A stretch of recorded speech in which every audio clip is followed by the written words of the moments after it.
শুধু কি আনন্দের কারণেই ছাড়তাছি? এই খাঁচায় বন্দি পাখিগুলো যদি আমরা মুক্ত করে দেই, এতে করে আমরা সব ভামো।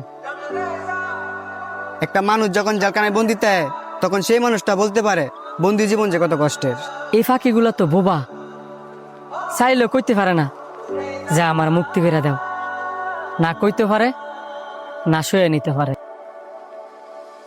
বন্ধু, তোর কথাগুলা শুন না আমার ভিতরটা কাটটা উঠছে রে। কোনোদিন এরকম করে ভাবি নাই। তোরা ফাঁকিগুলো কই সারবি ক, আমি তোকে লগে যামু। নদীর পার আমার বাইকে উঠ, ল সাইরে দিই।